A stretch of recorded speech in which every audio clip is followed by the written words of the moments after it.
कार्यक्रम के प्रायोजक हैं श्री मदन भाई रेखाबेन हुमड़, रूपेन प्राची हुमड़, अनगवीर आर्शवीर हुमड़, रिक्ता विशाल सेठी, आरिका अर्जुन सेठी। साथियों, मैं आपसे कह रहा हूं, उस बेटर को तुम टिप दे रहे हो, उसे थैंक यू बोल रहे हो, और तुम्हारी पत्नी गर्मा गर्म रोटी बना करके, पूड़ी बना करके, पराठे बना करके, मौसम देखा कि बारिश हो रही है, फटाफट बेसन का घोल घोल करके उसमें गिलकी डाल करके तुम्हारे लिए जो भजिए बनाती है, भुट्टे को घिस करके तुम्हारे लिए भुट्टे के गरम गरम, उसको तो तुमने थैंक यू नहीं बोला कि आज तो मजा आ गया, मौसम देख करके तूने क्या शानदार तबीयत खुश कर दी, उसे थैंक यू बोलो। तुम्हारी पत्नी है इसलिए थैंक यू के लायक नहीं है, ऐसा है क्या? दूसरा कोई जरा सा कर देता है, उसे तुरंत थैंक यू बोलते हो। अपनी पत्नी को भी थैंक यू बोला करो, धन्यवाद बोला करो, उसकी तारीफ किया करो कि यार तेरे हाथ में तो जादू है, जादू। क्या बोला करो? तेरे हाथ, अरे मैंने इतना खाया, जगह जगह का खाया, लेकिन तेरे हाथ की कोई भी चीज खाता हूं ना तो अंगुली कटी जाती है। आपको मैं गारंटी देता हूं, वो तुम्हारी दुकान ऑफिस जाने के बाद अपने मोबाइल में सिर्फ नई नई रेसिपी देखेगी और तैयार रहेगी कि आज ये नई चीज बना करके खिलाना है, ताकि ये फिर से कहेंगे कि वाह कमाल कर दिया।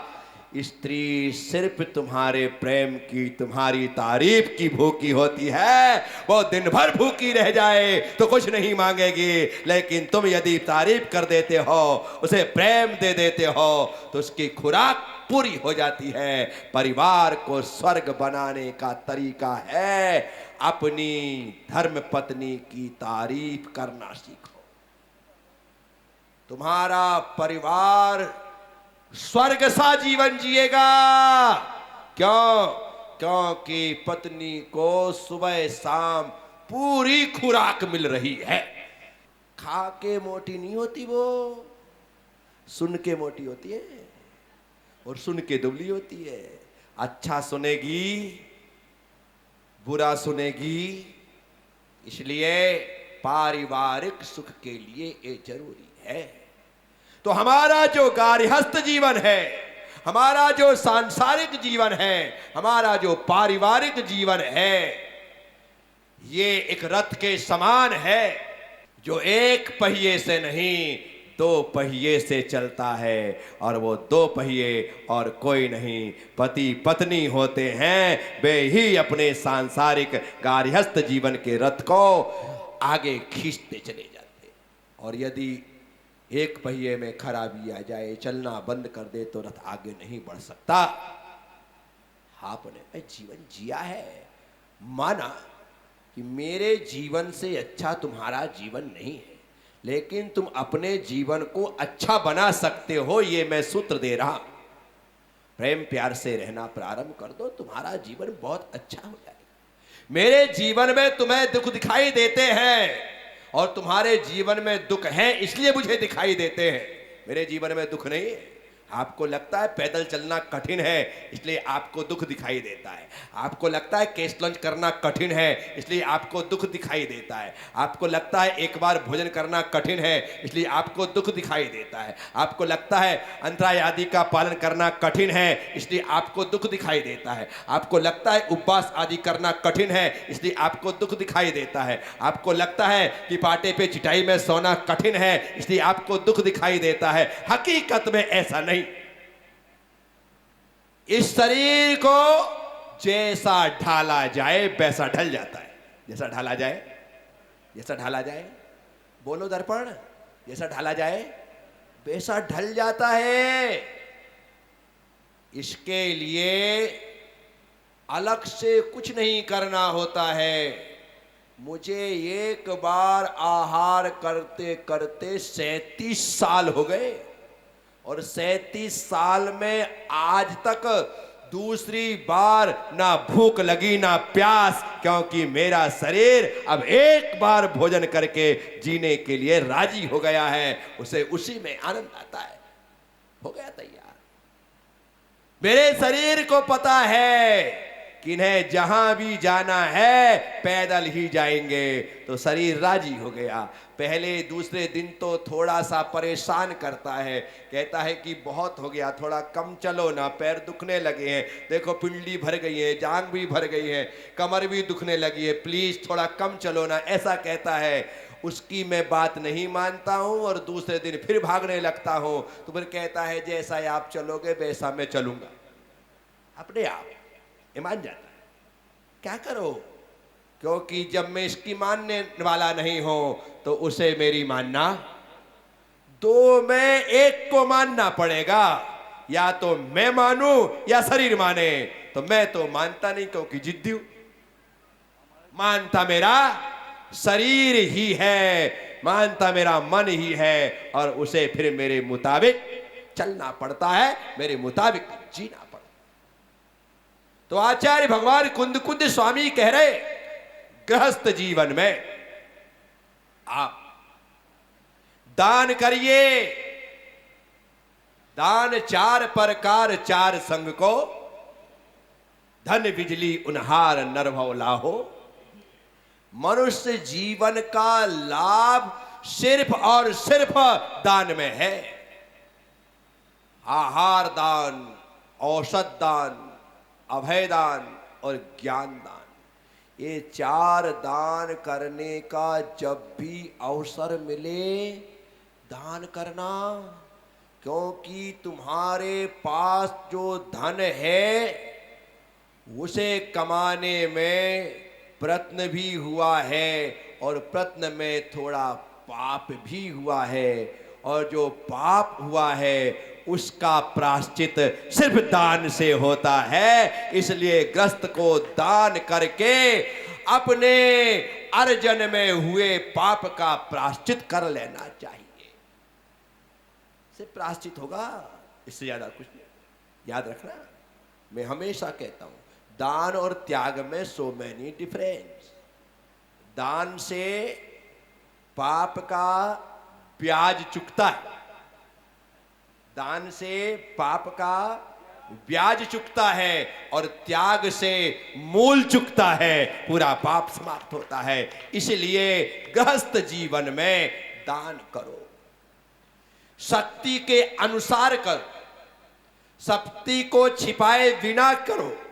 आपके पास है तो परमार्थ के लिए देना चाहिए, क्योंकि आपके द्वारा देने से कई लोगों का भला होगा। कई लोगों का। मैंने कोटा में चातुर्मास निश्चित किया। कोटा में चातुर्मास निश्चित करने के बाद महावीर नगर प्रथम में चातुर्मास करने का निश्चय किया। अब महावीर नगर प्रथम में 2 मंदिर हैं और दोनों मंदिर में इतनी जगह नहीं है कि इतने लोगों को इत्मीनान से बैठा करके धर्म लाभ दिया जा सके। तो आयोजन समिति ने एक स्थान का चयन किया। चयन करके उस स्थान को इस प्रकार से तैयार किया ताकि ज्यादा से ज्यादा लोग लाभान्वित हो सके। इस तैयारी में ये फ्री में हो गई। टेंट वाला हम पर बहुत प्रसन्न था। उसने कहा कि मेरे पास माल पड़ा है, मैं फ्री में लगा देता हूँ। लाइट वाले ने कहा मुझे पैसे की जरूरत नहीं है, फालतू पड़ी है, मैं लगा देता हूँ। साउंड वाले ने कहा कि अरे मुझे तो पागल कुत्ते ने काटा है, मैं यूं ही लगा देता हूँ। ऐसा होता है क्या? अरे उनके भी बीवी बच्चे हैं। सब लोगों को उतना पैसा तो चाहिए होगा जितना उनके परिवार को चलाने में, जितना काम करने वालों को देने में लगेगा। तो इसके लिए जब पैसा लगता है तो कुछ लोग आगे आते हैं और धर्म की प्रभावना के लिए दान करते हैं। क्या करते हैं? धर्म की प्रभावना के लिए। इनके पास बहुत पैसा है इसलिए दान दे रहे हैं, ऐसा नहीं। लोकेश के मकान को देख करके कोई नहीं कहेगा कि इस मकान में रहने वाले व्यक्ति ने मुख कलश की बोली ली होगी। क्यों? क्योंकि ये एकदम सामान्य सा मकान। कौन कहेगा कि ये इतनी बड़ी बोली लेने वाले का मकान नहीं बोल सकते। तो उसके पास पैसा बहुत ज्यादा है इसलिए दे रहा है? नहीं, उसके पास भावना बहुत ज्यादा है इसलिए दे रहा है, इसलिए दे रहा है। यतीश जी ने कहा, गुरुदेव आपका इंतजार करते करते 29 साल हो गए, और यदि मैं इस साल भी चूक गया तो मुझसे बड़ा अभागा कोई नहीं होगा, और जीवन भर में सोचूंगा कि यतीश आखिर तू चूक क्यों गया। तो इसलिए क्या हुआ, ये भावना है। मैं आप सबसे कहता हूं, पैसा तो सबके पास होता है, लेकिन उसे दान के रूप में खर्च करने का भाव सबके भीतर।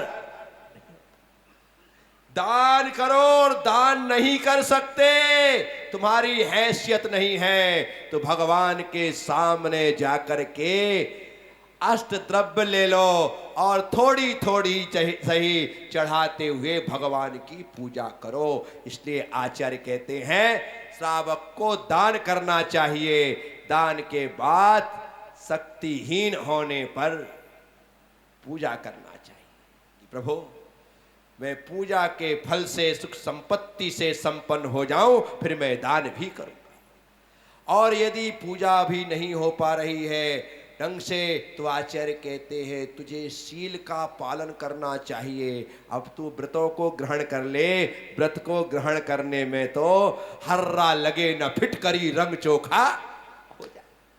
व्रत ले ले, आजीवन ब्रह्मचर्य व्रत ग्रहण करो, शील व्रत को धारण करो। महीने में 29 दिन, 28 दिन, 25 दिन, 21 दिन, 20 दिन, 15 दिन का ब्रह्मचर्य का पालन प्रारंभ करो। ये साधना तो हम कर सकते हैं, इसमें क्या लग रहा है तुम्हारा? शील व्रत का पालन करो। और यदि यह भी नहीं हो सकता, इंद्रियां अभी भी ब्रह्मचर्य की साधना के लिए तैयार नहीं है, तो आचार्य कहते हैं उनकी तैयारी के लिए उपवास करो। क्या करो? उपवास करोगे, इंद्रियां अपने आप शिथिल हो जाएंगी, और शिथिल होंगी तो ब्रह्मचर्य भी पलेगा, पूजा भी होगी और दान भी होगा, सब कुछ हमारे द्वारा होता जाएगा। तो आचार्य कुंद कुंद भगवान ने सबसे पहले दान कहा, जो समर्थ लोगों के लिए है, जो धन से समर्थ है वो दान करे। पूजा करे, जो मन से समर्थ हो गए हैं वो पूजा करें। क्या? भगवान की भावना से शील का पालन करें। तन आपके बस में हो गया है तो शील का पालन करें। और आपके भीतर ऐसी आत्मशक्ति प्रकट हो गई है जो बिना भोजन के जीने की परमिशन देती है। इसके लिए अष्टमी, चतुर्दशी, दूज, पंचमी, एकादशी आदि तिथियों को उपवास करिए, एकासन करिए और आत्मशक्ति को जागृत करिए। भोजन से शरीर की शक्ति बढ़ती है और उपवास से आत्मा की शक्ति बढ़ती है। इसलिए उपवास ग्रस्त जीवन में भी जरूरी है और साधु जीवन में भी।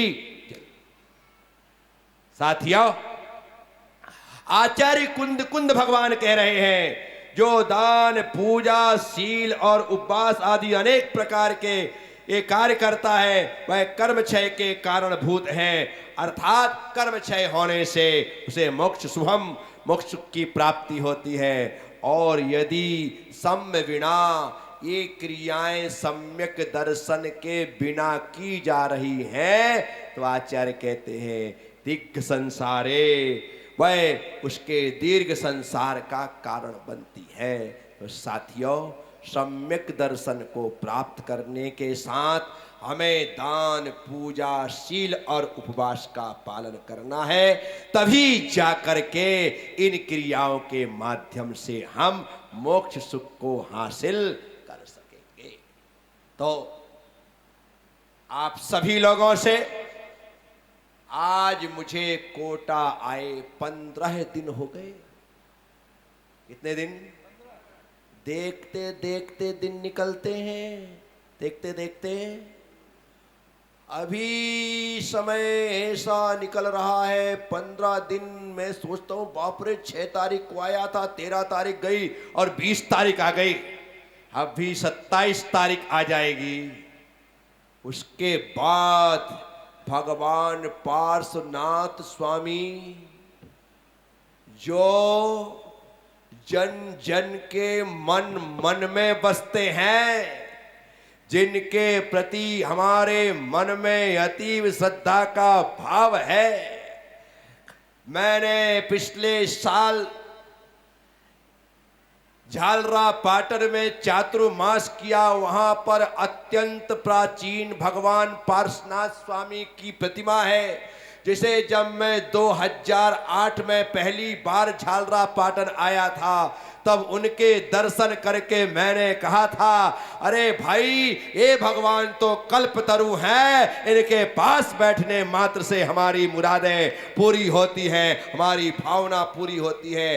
पिछले साल जब मेरा चतुर्मास था, अचानक भगवान की भक्ति में एक पूजा लिखने का मन हो गया और अपने यहाँ पूजा भगवान ने ही लिखवा दी।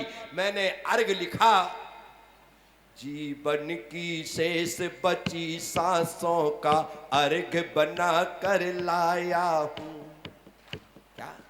जल चंदन अक्षत पुष्प नैवेद्य दीप धूप मेरे पास नहीं है। जीवन की शेष बची सांसों का अर्घ बना कर लाया हूँ, मुझको अनर्घ पद दो स्वामी, मैं पारस बनने आया हूँ। मुझको अनर्घ पद दो स्वामी, मैं पारस बनने आया। हे कल्पतरु हे पार्श्वनाथ, अद्भुत महिमा देखी तेरी, जन्मों जन्मों तक भक्ति मिले, जन्मों जन्मों तक भक्ति मिले, जन्मों जन्मों तक भक्ति मिले। बस यही भावना है मेरी, बस यही प्रार्थना है मेरी, बस यही प्रार्थना। भगवान पार्श्वनाथ का ये अर्घ, जीवन की शेष बची सांसों का कोई भरोसा है तो मेरी जिंदगी की जितनी सांसें हैं वो प्रभु पार्श्वनाथ आपके लिए समर्पित है। मैं आपके चरणों में उन सांसों का अर्घ बना करके चढ़ा रहा हूं। ऐसी मेरी भावना हुई और मैंने जीवन की शेष बची सांसों का अर्घ बना करके उनके चरणों में समर्पित कर दिया। इस कार्यक्रम के प्रायोजक हैं श्री मदन भाई रेखाबेन हुमड़, रूपेन प्राची हुमड़, अनगवीर आर्शवीर हुमड़, रिक्ता विशाल सेठी, आरिका अर्जुन सेठी।